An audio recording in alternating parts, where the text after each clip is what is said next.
É preciso compreender que, ao longo dos séculos, as pessoas sentiram que certas facetas do comportamento humano eram prejudiciais para o bem-estar dos outros. Elas tinham testemunhado assassinatos, roubos de mulheres e de bens alheios, causas de grande dor e sofrimento para a comunidade, tornando a vida difícil, às vezes intolerável. Concluiu-se então que, com certeza, aqueles comportamentos deviam ser contrários à vontade daquele que chamavam Deus. Assim, deram àqueles comportamentos o nome de pecado e os definiram como sendo o mal. Finalmente, os profetas concluíram que tal comportamento aberrante deveria originar-se de uma força malévola, oposta a Deus, e a chamaram de Satanás. As pessoas ameaçaram e castigaram umas às outras, na crença de que os pecados eram maus e de que seu Deus castigaria os homens pelas maldades contra os outros. Até hoje se pratica esse comportamento nas igrejas. Os líderes religiosos tentam controlar as pessoas pelo medo. O conceito de pecado contra Jeová, o eterno e infinitamente poderoso Criador, era um hábil e poderoso método de controle das pessoas. As crenças da Igreja são uma trágica farsa de tudo que tentei ensinar às pessoas na Palestina. Moisés foi o primeiro que consagrou a crença no pecado e no castigo, na forma dos 10 mandamentos. Moisés disse que Deus deu a ele os 10 mandamentos e que, se os israelitas os desrespeitassem, teriam que sofrer o castigo. Em alguns casos, isso significava a morte por apedrejamento. E ensinou que, se desrespeitassem as leis, estariam pecando contra seu Deus. A verdade exata é que Moisés foi ao monte para rezar, pedindo um meio para controlar os israelitas rebeldes.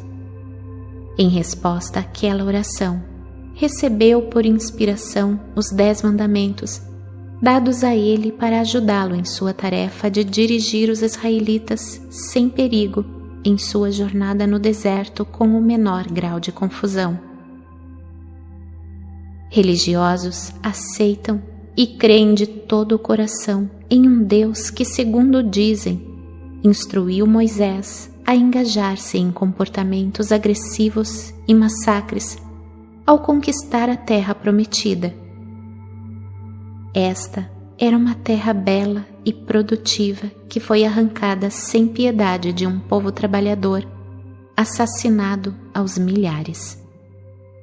Isso foi considerado como a coisa certa a fazer, uma vez que Deus tinha prometido para ele uma terra bela na qual se estabeleceriam. Até hoje, os religiosos creem que, como Deus falou com Moisés, deve ter sido Deus quem decretou o derramamento de sangue. Em sua Bíblia, há muitas descrições semelhantes e horrendas sobre guerra e derramamento de sangue e são consideradas permissíveis, justas e corretas, porque se acreditou que Deus ordenou a eles ir para a guerra contra os gentios. Você pode perceber na história dos judeus o desenfreado impulso do ego, no qual, inclusive, Deus é usado para isentá-los de toda responsabilidade? No momento da exaltação do próprio poder, tornou-se permissível e justo ignorar os 10 mandamentos e realizar um extermínio em massa. Eles acreditavam não estar cometendo nenhum pecado, pois o massacre tinha sido ordenado por Deus. Você pode perceber por que era necessário que eu nascesse na Palestina e vivesse entre os judeus, em um esforço para ajudá-los a ver que suas crenças e práticas tradicionais eram totalmente contrárias à natureza da consciência divina que verdadeiramente havia dado a eles o ser? Através dos séculos, os homens lutam com o conceito de pecado. Muitas pessoas sinceras ficam aflitas com a maneira pela qual ofendem a Deus e rezam pedindo seu perdão.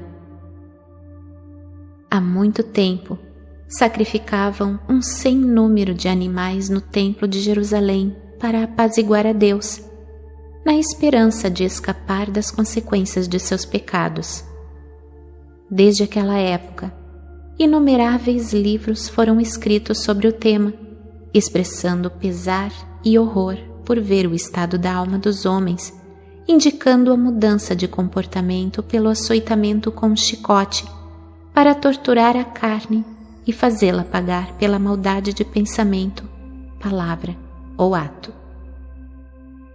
Muitos desses livros foram aplaudidos pelos cristãos em toda a Europa e guardados em arquivos de instituições religiosas. Esses livros prendem as pessoas à antiga personagem de Jesus, pregando a salvação do homem do castigo de seus pecados por meio de minha morte na cruz. Como já expliquei, estas crenças são fisicamente impossíveis e contrárias aos fatos da criação. Nenhuma divindade superior exige o pagamento pelos pecados. Este é um conceito inteiramente humano e pagão. Qualquer tipo de derramamento de sangue com o propósito de realizar ritos religiosos é paganismo. O que a Igreja cristã tem apresentado aos seus seguidores é uma versão glorificada do paganismo. Quando as pessoas tornam outras infelizes, de um modo ou de outro, estão criando seu próprio futuro em retorno.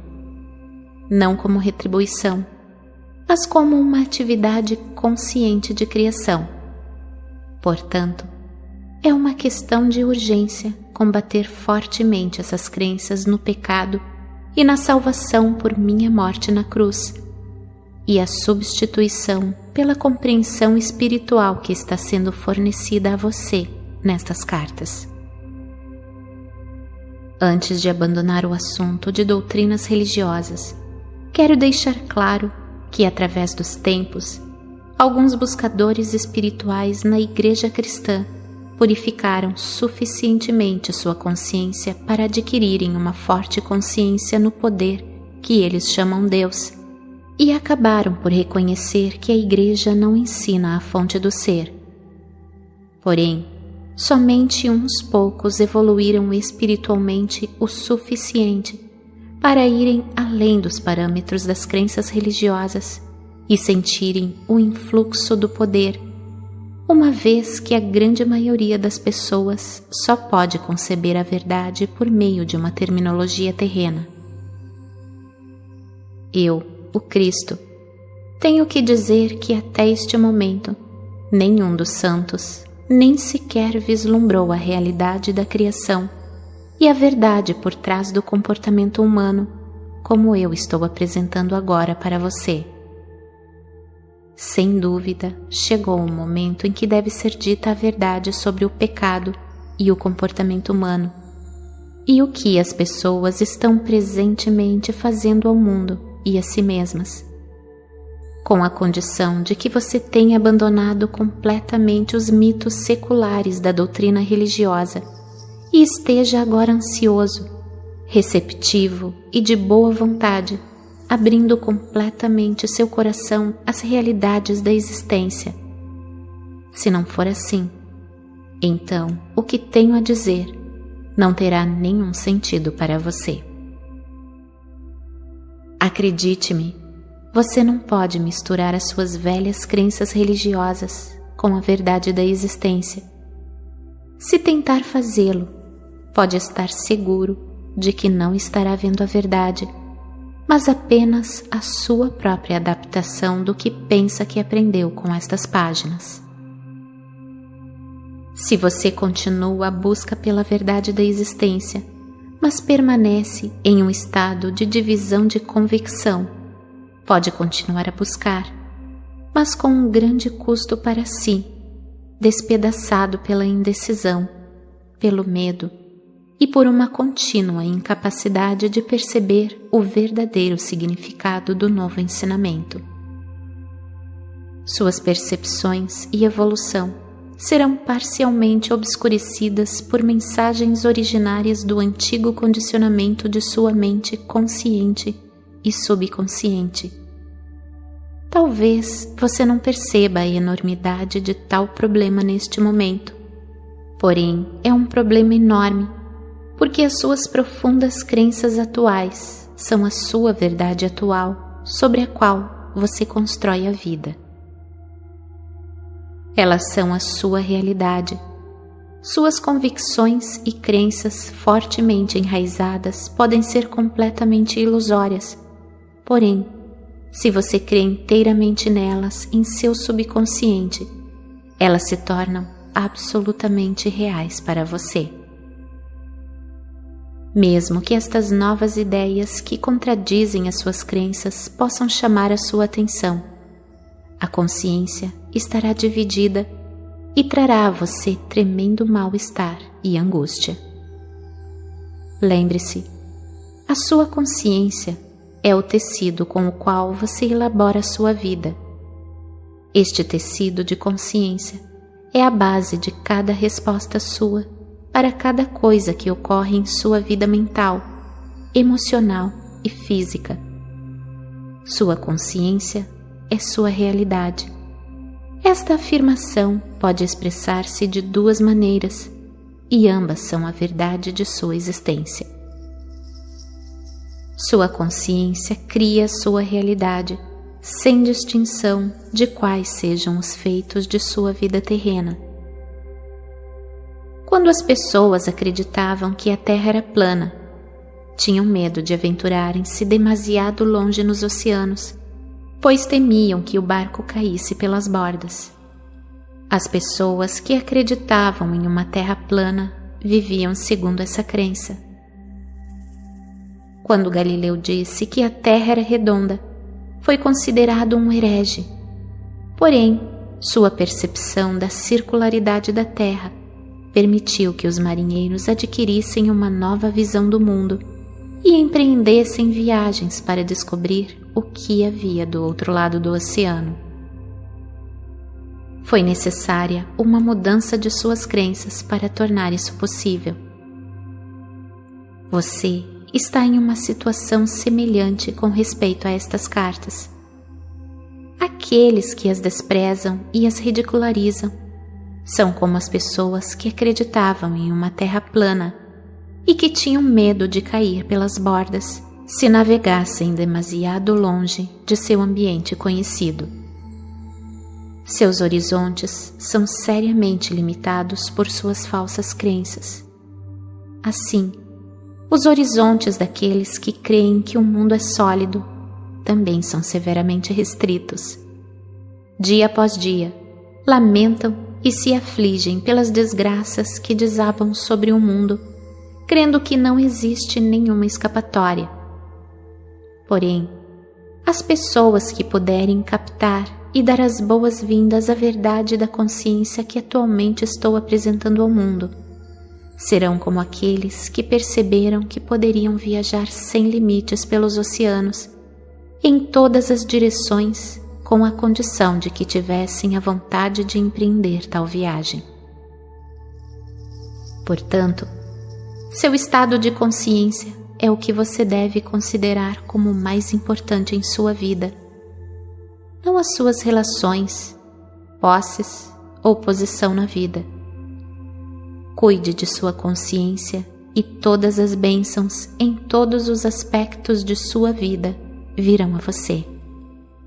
Por meio de sua consciência, você se alimenta de amor, harmonia, alegria e beleza interior, até em um beco de um bairro pobre. Com tal consciência, você será removido das ruas do bairro pobre para um ambiente mais compatível com seu estado interior. É assim que se sai de circunstâncias desagradáveis. Com base em tudo o que foi dito, Você deveria agora ser capaz de ver que somente você cria a qualidade de seu mundo interno. Esteja em uma prisão ou no comando de um navio, e pode melhorar seu ambiente, irradiando sobre ele a força da vida que anima o seu pensamento. E mais uma vez, sua consciência é a sua realidade, não o seu marido ou esposa, filhos, lar, jardim, posses, títulos, lugar de trabalho ou amigos. Pois seja qual for o lugar que as pessoas e suas posses ocuparem em sua consciência, bom ou mau, esse lugar é apenas a sua percepção pessoal sobre ele. A realidade dessas pessoas não é verdadeiramente conhecida por ninguém. Ninguém tem acesso à bondade inata oculta em um caráter aparentemente negativo.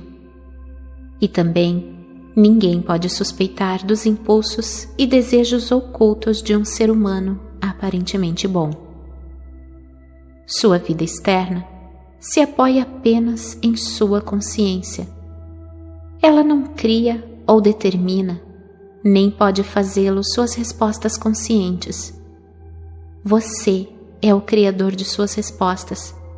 Seu tipo de criação depende inteiramente de suas mais profundas percepções e crenças a propósito da existência. Além do mais, você pode, a qualquer momento, escolher desmantelar gradualmente o seu antigo mundo interior, com a finalidade de criar um reino interior mais harmonioso de amor crescente, vitalidade e alegria, ainda que os seus objetos exteriores, pessoas ou posses, continuem sendo os mesmos. O poder espiritual do tecido de sua consciência irradiará para o exterior e será absorvido pelas pessoas, plantas, tijolos e cimento, por tudo que o cerca nas imediações. Ocorrerão mudanças e melhorias claras em tudo o que está no seu ambiente.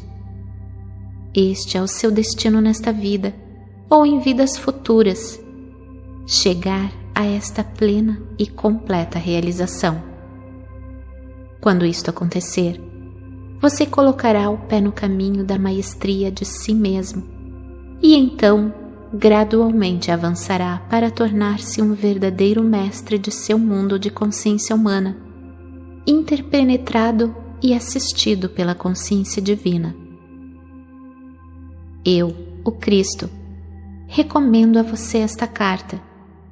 Eu pus nela posse de alguns dos fatos importantes da criação que permitirão que você transcenda o ego, o guardião de sua individualidade, e volte à universalidade do ser, da qual você realmente veio.